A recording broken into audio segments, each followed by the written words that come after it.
जब मन पर भार हो तो कितने भी दिए बुझा लो, अंधकार कर लो, निंद्रा नहीं आती आर्य।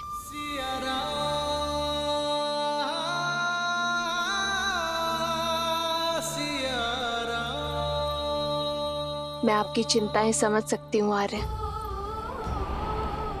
आपकी प्रजा, आपके राज्य और सीता की चिंतन आपको विश्राम नहीं दे रहे।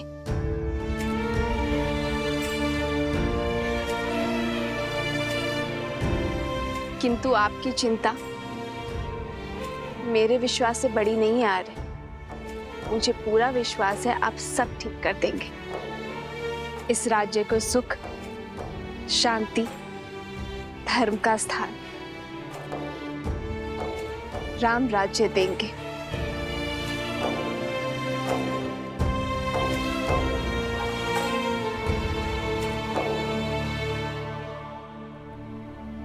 ये आंसू भी ना कभी भी झलक जाते हैं।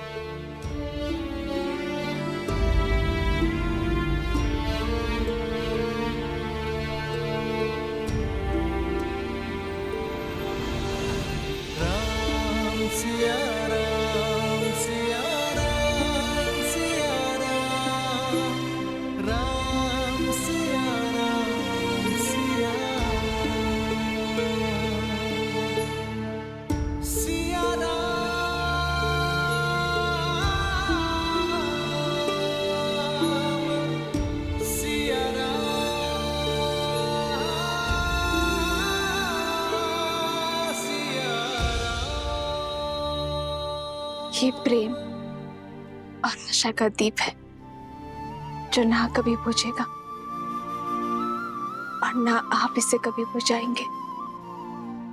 निराशा शब्द में भी आशा भरी है आर्य। राम राज्य बहुत बड़ी आशा है। अंधकार को प्रज्वलित करने के लिए केवल एक दीप ही पर्याप्त है।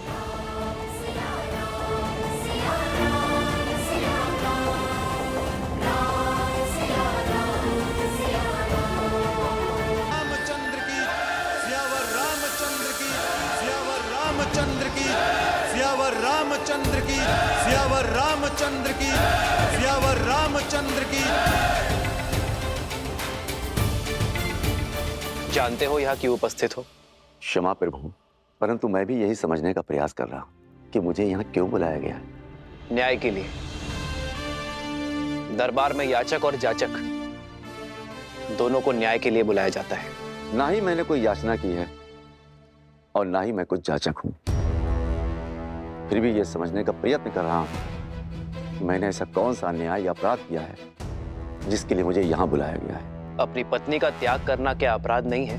क्षमा राजा राम, पर यह मेरा व्यक्तिगत निर्णय है और मेरे इस व्यक्तिगत निर्णय में ना कोई अपराध है और ना ही कोई राज्य का नुकसान। मेरे इस व्यक्तिगत मामले को दरबार में क्यों संबोधा जा रहा है? क्या आपके राज्य में स्वतंत्रता नहीं है व्यक्ति को अपने अपने निर्णय लेने के लिए? उद्दंडी वस्त्रक। लक्ष्मण,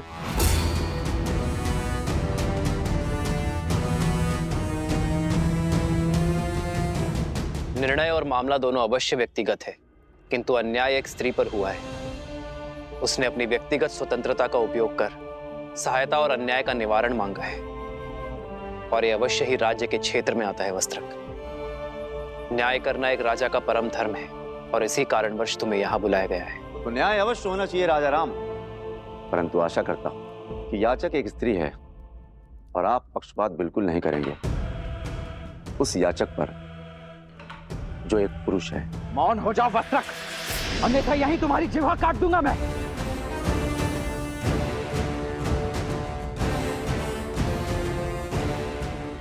राजकुमार, आपके पास सत्ता है, शक्ति है और मेरे बचाव के लिए मेरे पास शब्द ही हैं।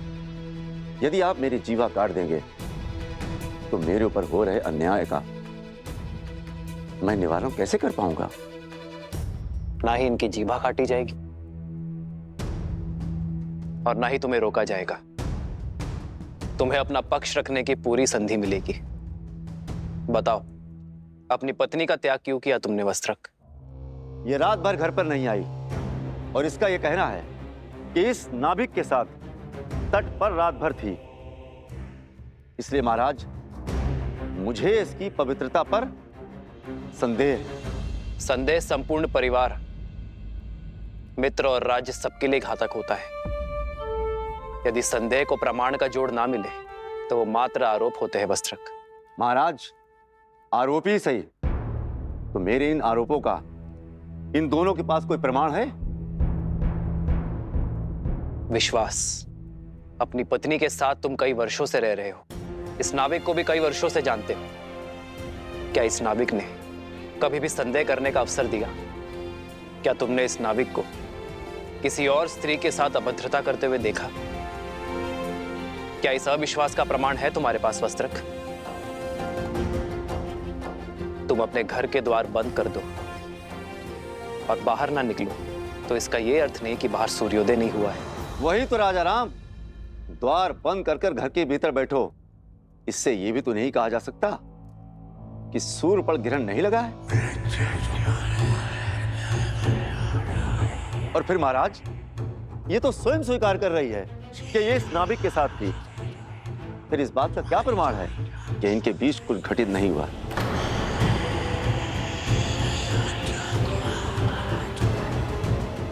और महाराज, सिर्फ बात मेरी नहीं है, मैं अपनी पत्नी पर विश्वास कर भी लूं, मित्र पर भी विश्वास कर लूं।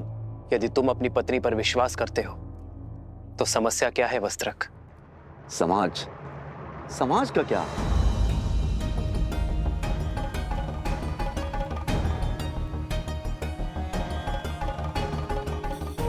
यही समाज जो अपनी बातों से मेरा घर फूकेगा, अपने कटाक्षों से मेरे संबंधों पर लांछन लगाएगा, यहां तक कि मेरी संतानों तक को ताने मारेगा, उल्हाना देगा, जहां कहीं से भी निकलेंगे फुसफुसाहट करेगा। महाराज, मनुष्य विवाह करता है सुखी रहने के लिए, जब सुखी नहीं रह जाएगा तो उस संबंधों का रखना क्यों? मैं एक वस्त्रक हूं, वस्त्रों पर लगे लांछनों को धोता, अपने ही मस्तक पर कलंक सजाकर कैसे जी सकता?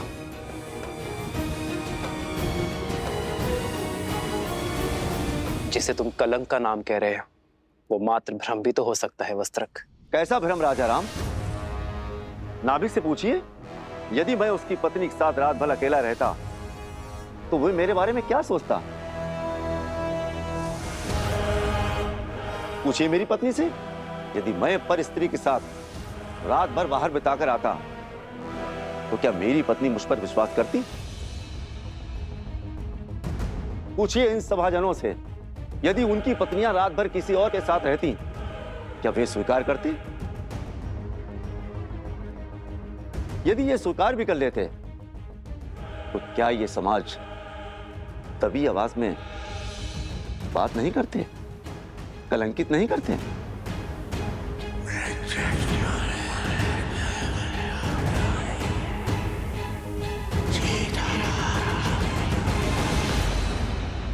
विश्वास का केवल एक ही आधार है, प्रेम। यदि प्रेम सत्य है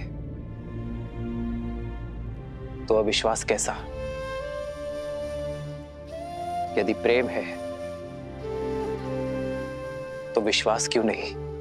क्षमा करना महाराज, समाज के शब्द रूपी बाण सबसे पहले सुख पर वार करते हैं और फिर प्रेम पर प्रहार करते हैं। मैं किसी उच्च पद पर विराजमान नहीं हूं और ना ही कोई बड़ा सेठ हूं जिससे लोग भय से या सम्मान से चुप रहेंगे। मैं तो एक मामूली वस्त्रक हूं। वस्त्र धुलने में कोई कमी रह जाती है तो कोई कुछ भी सुनाकर चला जाता है। हो सकता है मेरी सोच अनुचित हो और यह भी हो सकता है कि मेरी पत्नी पवित्र हो, पर मैं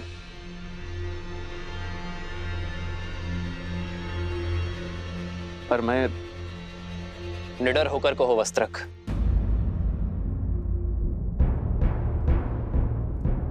मैं मर्यादा पुरुषोत्तम राम नहीं हूं।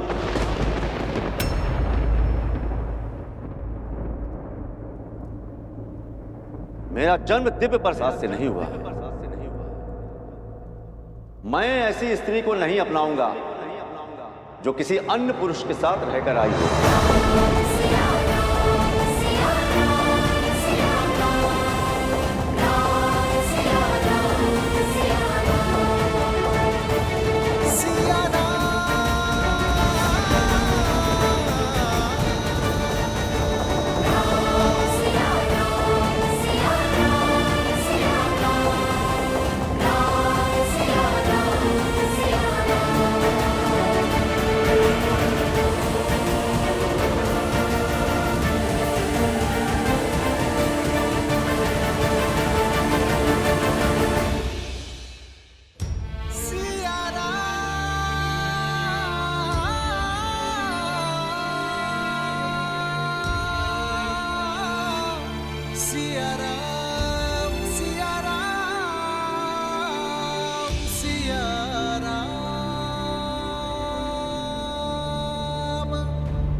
यदि हमारे रघुवंशी ऐसा समाज बनाना चाहते हैं जहां स्त्रियों की त्रुटियों पर पर्दा डाला जाए, तो ऐसे में तो हम तो दूसरे नगर में बस जाएंगे।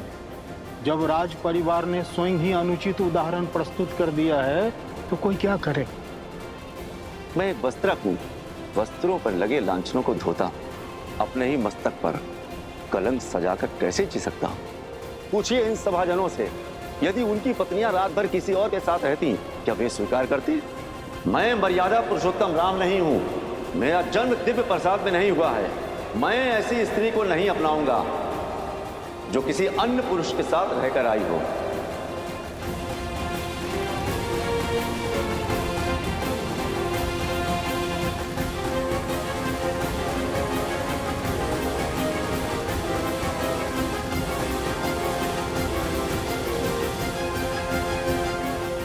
एकांत।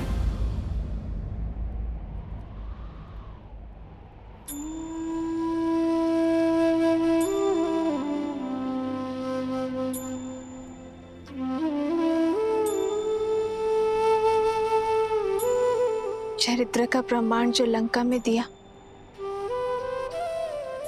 क्या वो अयोध्या में भी देना होगा? आर्य, अग्नि परीक्षा।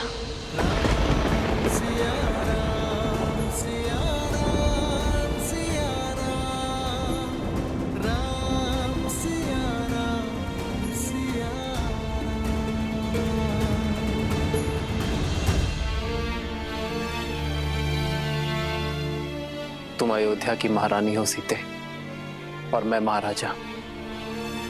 प्रजा राजा के पद चिन्हों पर चलती है। यदि तुम बार बार अपने चरित्र का प्रमाण दोगे तो इस संसार में हर पति अपनी पत्नी से बार बार अग्नि परीक्षा की अपेक्षा करेगा। पर स्वर्ण को तो हर बार कसौटी पर परखा जाता है ना आर्य। पर हर धातु स्वर्ण नहीं होती सीते। हर कोई मेरी सीता की भांति पूर्णतः पवित्र और दोष रहित नहीं होते। कौन किस अपराध के लिए दंडीकृत होगा, ये केवल अग्निदेव जानते हैं सीते, साधारण मानव नहीं। हम ऐसा कोई निर्णय नहीं लेंगे जो समाज के सामने अनुचित उदाहरण प्रस्तुत करे। यदि परीक्षा इस समस्या का हल नहीं है तो इसका हल क्या है यार? शिक्षा, शिक्षा आचरण। शुद्ध आचरण ही विचार शुद्ध कर सकते हैं सीते।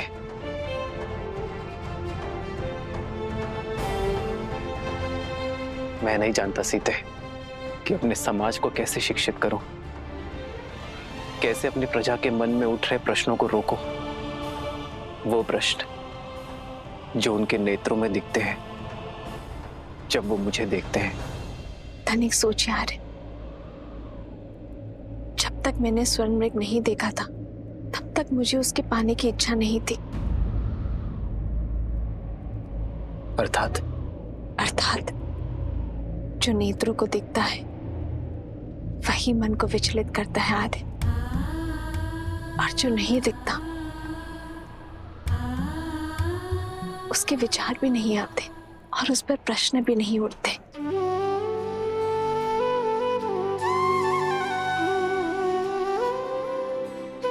उचित कहा तुमने सीते। कुविचारों से बचने का एक ही मार्ग है, त्याग।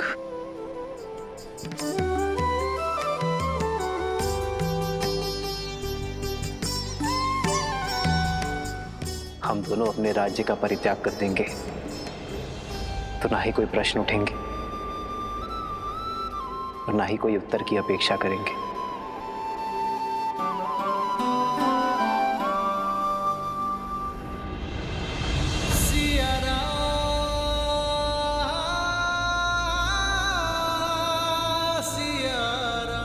हम दोनों नहीं,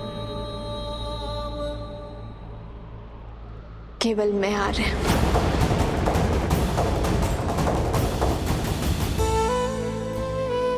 तो वो त्याग नहीं, समस्या से भागना होगा आर्य। और रघुवंशी कभी समस्या से नहीं भागते। सीते, आर्य, जिस क्षण महाराजा राम महारानी सीता को त्यागेंगे, उसी क्षण अयोध्या के सब दुख मिट जाएंगे। आपकी हर समस्या टल जाएगी आज। नहीं, कदापि नहीं सीते, कदापि नहीं। राम सीता का त्याग नहीं कर सकता। किंतु राम सीता का त्याग नहीं कर रहा है। महाराजा राम को महारानी का त्याग करना होगा।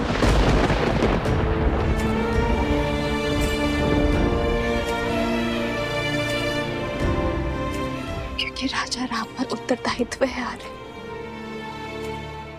रघुकुल की विरासत, अयोध्या के उत्थान का। यदि श्री राम ने ये सिंहासन छोड़ा तो अयोध्या में उत्तरदायित्व को छोड़ने का परंपरा बन जाएगी आर्य। आर्य, आपका वो वचन टूट जाएगा जो आपने अयोध्या को दिया, इस सिंहासन को दिया और अपने पूर्वजों को दिया।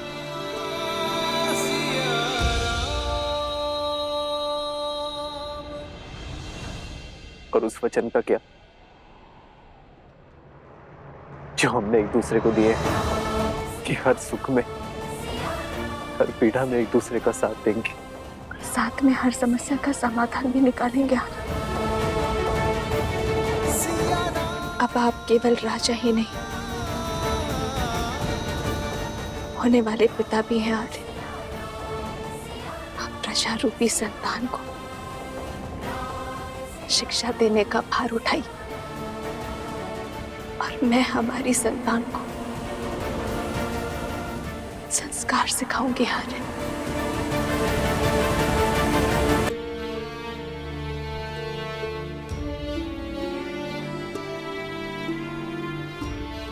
एक बार शांत मन से सोचिए, जो समाज, जो प्रजा मुझ पर, इस पर इतने लांछन लगाने को तत्पर है, उस समाज के बीच हम उसे संस्कार कैसे दे पाएंगे आर्य? यही पिता धर्म की पुकार भी है, यही राजा कर्म की ललकार भी है। हमें ये त्याग करना होगा। कैसे करे भव पार ये राम, राम सिया राम सिया राम। कैसे करे भव पार ये राम, राम सिया राम सिया। राम को महारानी का त्याग करना होगा। एक बार शांत मन से सोचिए, जो प्रजा मुझ पर, इस पर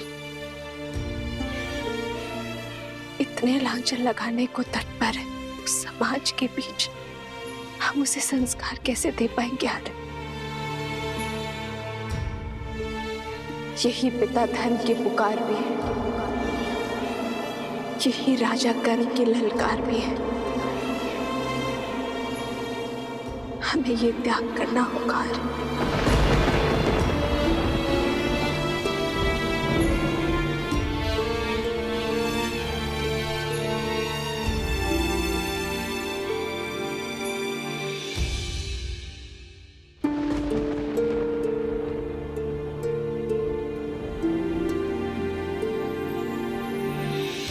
जन्म जन्म का है ये संगम, राम रतन सीता वैभव धन।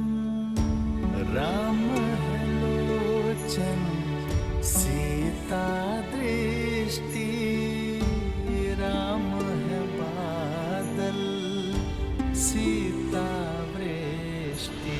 कैसे करे भगवान ये राम, राम सिया राम। राजा की आंखों में अश्रु तो प्रजा की आंखों में अश्रु कैसे देख सकेंगे यार? ये राम के अश्रु है सीते, राजा राम के नहीं। तो ये सीता का वचन है,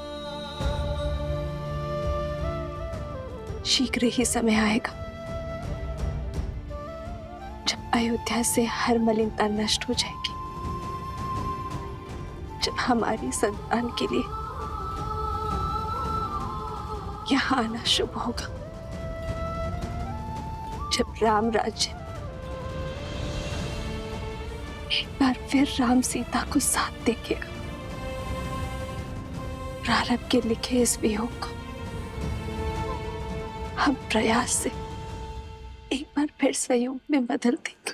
रूठे से लगते सांसों के धागे, भीगे ये नैना सोए न जागे। तन से प्राण विलग हों जैसे, सिया से राम अलग हो कैसे।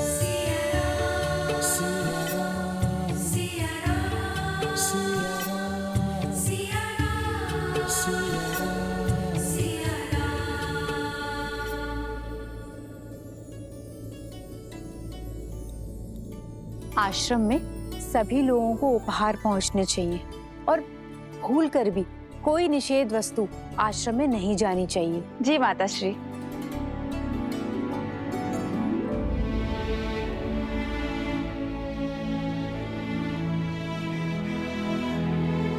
दीदी, दीदी आप आ गए? अब आप आ गए हैं तो एक दृष्टि डाल लीजिए, सब उचित है ना? देखिए मैंने फल यहाँ पे रखे हैं और आपके वस्त्र यहाँ अलग से रख दिए हैं। महारानी, ये वस्त्र सज्ज है।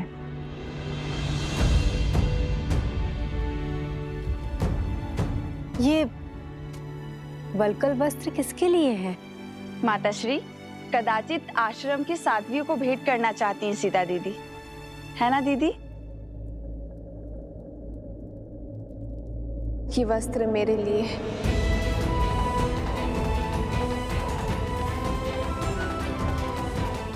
वस्त्रों का मानव स्थिति पर बड़ा प्रभाव पड़ता है ना।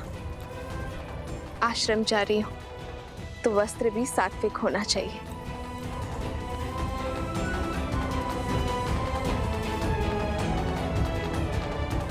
किंतु तुम अयोध्या की महारानी हो सीता। ये एक महाराज का ही सुझाव है माता। जब तक मैं आश्रम में रहूं तब तक वहां की गरिमा बनाए रखूं, यही वस्त्र धारण करूं। माता, वहां एक महारानी नहीं, श्री राम की संतान की होने वाली मां जा रही है। मेरा उद्देश्य ज्ञान प्राप्ति है, अपने लिए और अपनी संतान के लिए। जब तक तन और मन से राजसिक प्रवृत्ति नहीं त्यागूंगी, तब तक सात्विक कैसे ग्रहण कर पाऊंगी मैं?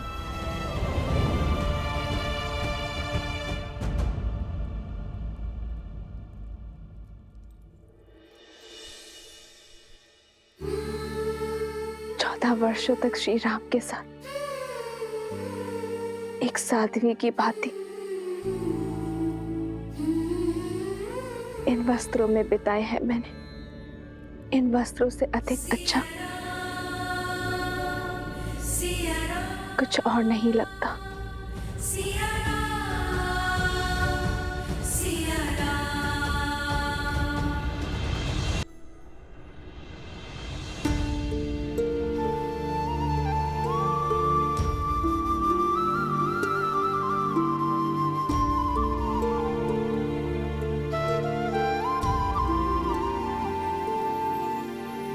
राम सिया राम सिया राम सिया राम। हम सुख में दुख में सदा एक दूसरे के साथ रहेंगे। राम सिया राम सिया राम सिया राम। राम सिया राम सिया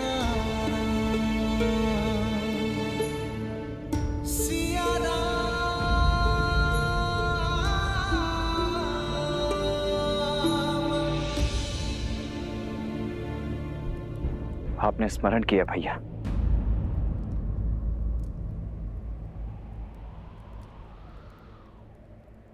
केवल अयोध्या ही नहीं, संपूर्ण कोसल राज्य में सीता के पवित्रता के प्रमाण की मांग उठी है लक्ष्मण।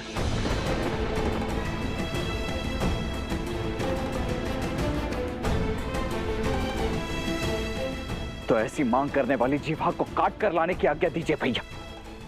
संदेह की इस अग्नि से समस्त नगरी भी जलती है तो जल जाए, परंतु भाभी मां इस अग्नि की ताप को नहीं सहेंगी, कदापि नहीं सहेंगी। दोबारा भाभी मां कोई परीक्षा नहीं देंगी।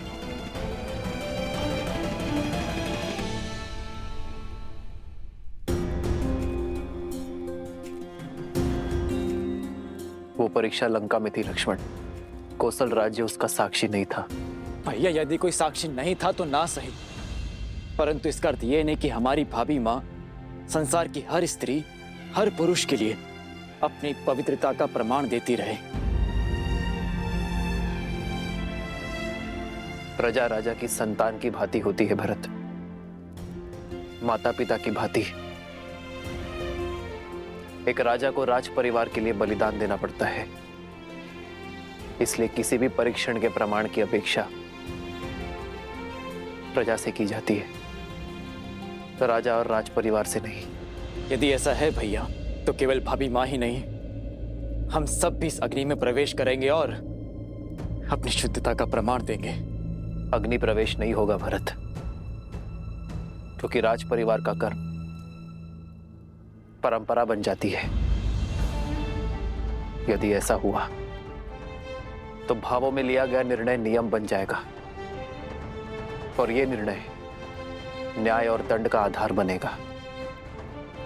कल को कोई भी व्यक्ति किसी पर भी संदेह होने पर उसे अग्नि में प्रवेश करने पर विवश कर देगा।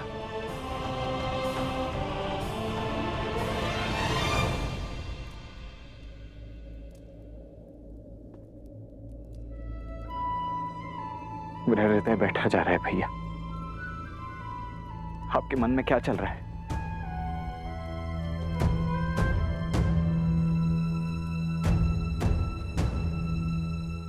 ये धर्म संकट है लक्ष्मण, और धर्म संकट का एक ही हल है, त्याग। लोक कल्याण का उत्तरदायित्व उठाने के लिए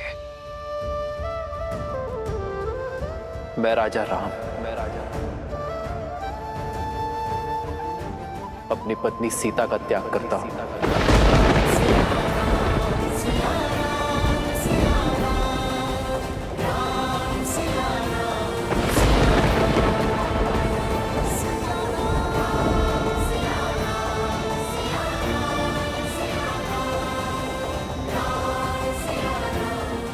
लक्ष्मण तुम आज ही रात्रि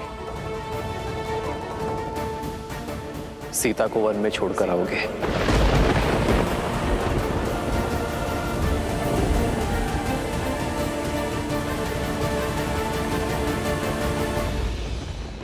नहीं, ऐसा नहीं हो सकता भैया। भैया 14 वर्षों के वनवास के पश्चात आप भाभी को जीवन भर का वनवास मत दीजिए। हाँ भैया, कोई और उपाय ढूंढिए, कोई और मार्ग खोजिए भैया। भैया यदि हमारी भाभी का स्थान अयोध्या में नहीं तो हम भी अपनी पत्नियों का त्याग करते हैं। नहीं, उन पर आरोप नहीं लगे हैं, उन पर किसी को कोई संदेह नहीं है। भले मेरे प्राण ले लीजिए भैया, परंतु मुझसे ये कार्य नहीं हो पाएगा भैया। ये अन्याय मत होने दीजिए भैया। ये तुम्हारे भैया राम का आग्रह नहीं है लक्ष्मण, ये अयोध्या के राजा राम का आदेश है सेनापति लक्ष्मण को। ना ही तुम अपने प्राण त्यागोगे और ना ही इस आदेश का उल्लंघन करोगे। इस आदेश का पालन होगा आज इसी क्षण।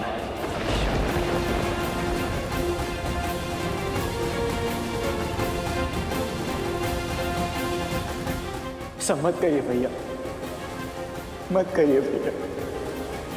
कोई और उपाय देख लीजिए, कोई और ऐसा मत करिए।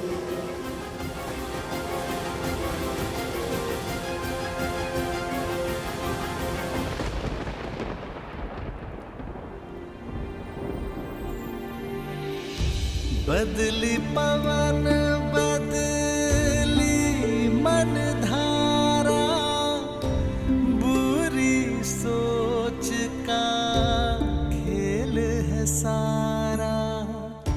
छूटा ना वनवास ये पूरा, मर्यादा का समर अधूरा।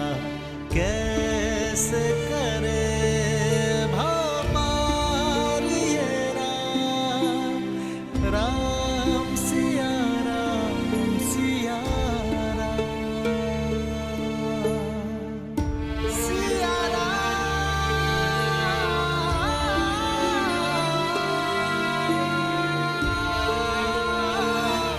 सिया राम सिया राम सिया राम।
मेरा निर्णय अटल है।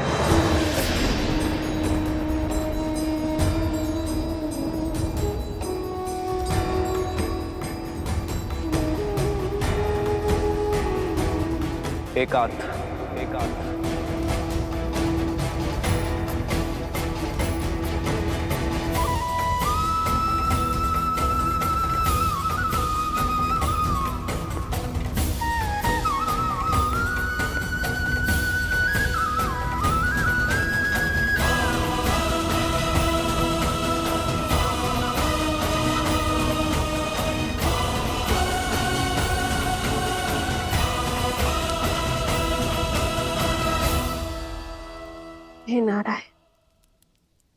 मेरे श्री राम इस भूमि की कीर्ति बने रहे, अयोध्या के राजा का गौरव चारों लोकों में जगमगाए, मर्यादा की स्थापना के समर्पण में उनका संबल बनना प्रभु।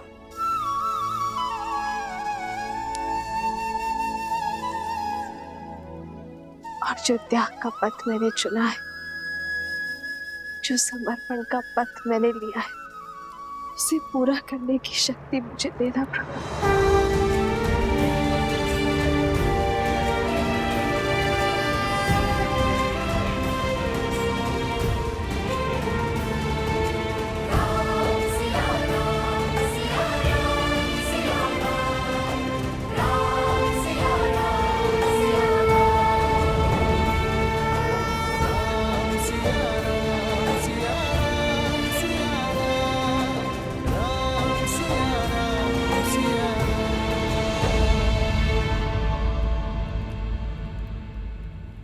माता,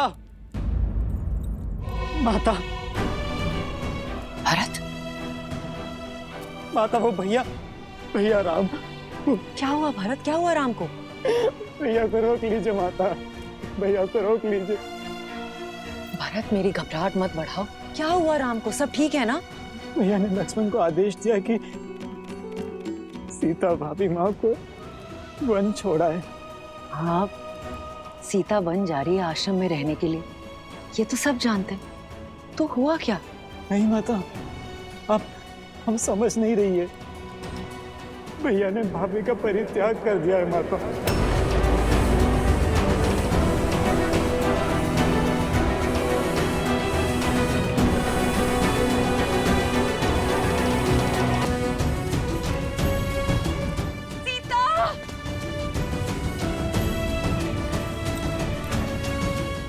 आर्य,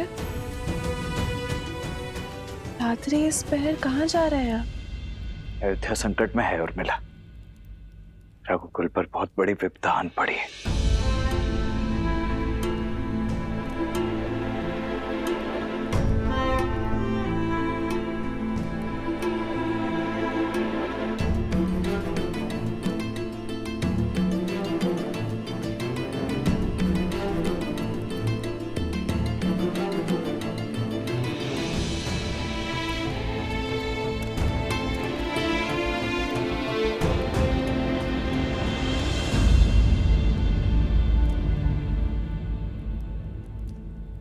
प्रार्थना करना कि मैं इस प्रयाण में असफल हो जाऊं उर्मिला।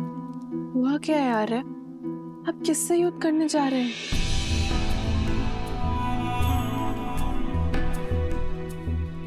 स्वयं से।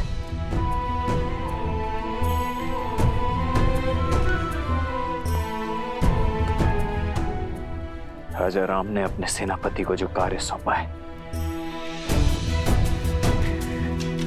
वो 100 रावण और मेघनाद का वध करने से भी अधिक कठिन है।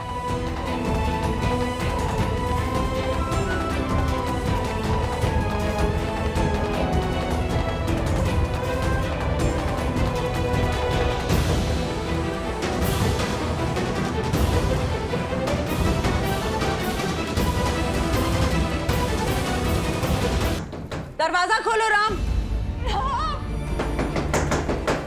राम, द्वार खोलो राम, द्वार खोलो राम। राम, राम, हमसे बात करो राम, अपनी माताओं के सामने आओ। मुझसे हुई भूल मत दोहराओ राम, अपने मंच का विचार करो, अपने हृदय का विचार करो राम। सीता के प्रेम और समर्पण का विचार करो राम। राम, द्वार खोलो पुत्र। प्रजा के लिए कर रहे हो ना पुत्र, प्रजा के लिए। हम सारा दंड हम तीनों माताएं भोगने को तैयार है पुत्र। हमारे सारे पुण्य हम सीता को दे देंगे, उसके ऊपर लगा सारा लांछन मिटा देंगे, उसके लिए समाधि ले लेंगे। हमारे प्राण जाने के बाद प्रजा को संतोष तो मिलेगा ना पुत्र।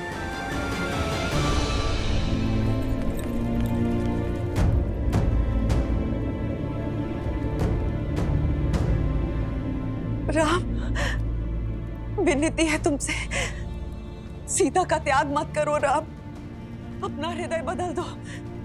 राम, हम माताओं की विनती है तुमसे, द्वार खोलो राम, वो तुम द्वार खोलो।